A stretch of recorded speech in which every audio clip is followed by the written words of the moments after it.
தமிழ்நாடு ஒருங்கிணைந்த மணல் மற்றும் சவுடு லாரி சங்கங்கள் இணைந்து இந்த பிரஸ் மீட் கொடுக்குறோம். இதில் எங்களுடைய கோரிக்கை என்னன்னா, நிறுத்தப்பட்ட மணல் குவாரிகளை உடனடியாக திறக்க வேண்டும்.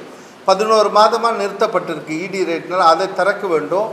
அதே மாதிரி அதிகமான சவுடு குவாரிகளை திறக்க வேண்டும். அது ஒரு மூலப்பொருளாக இப்போது பில்டிங்க்கு இருக்குது. இது இல்லாத அதிக பாரம் ஏற்றக்கூடிய குவாரிகள் மீது நடவடிக்கை எடுக்கிறோம். ஏன்னா ஏற்றுபவர் மீது நடவடிக்கை எடுக்கிறோம்.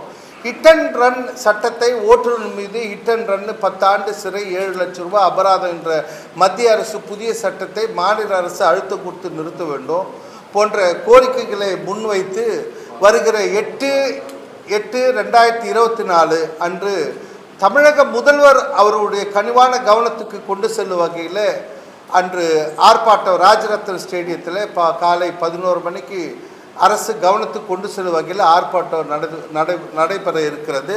அதை அனைத்து சென்னையை சுற்றி இருக்கிற அனைத்து சங்கங்களும் இணைந்து இந்த போராட்டத்தில் இருக்கோம். மறுநாள் 9ஆம் தேதி திருச்சியில் இதே கோரிக்கைகளை முன்வைத்து உண்ணாவிரதம் நடைபெறுது. ஆகவே அரசு நீர்வளத்துறை அரசு உடனடியாக மணல் கோரிக்கைகளை திறக்க வேண்டும். ஏன்னா சுற்றுச்சூழல் பாதிப்பு ஏற்படாத வகையிலே திறக்க வேண்டும்.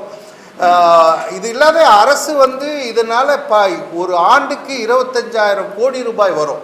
டாஸ்மாக் போன்று சிறப்பு அதிகாரி போட்டு ஏன் அரசு இந்த கனிமத்திலிருந்து வருவாயை ஏன் ஈட்டக்கூடாது? அதன் மூலம் லாரி உரிமையாளருக்கும் லோடு கிடைக்கும், மக்களுக்கு மணல் கிடைக்க, தரமான மணல் கிடைக்கும் என்ற கோரிக்கையை முதலுக்கு வச்சு இந்த கோரிக்கைகளை திறக்க வேண்டும் என்பது தான் எங்களுடைய கோரிக்கை.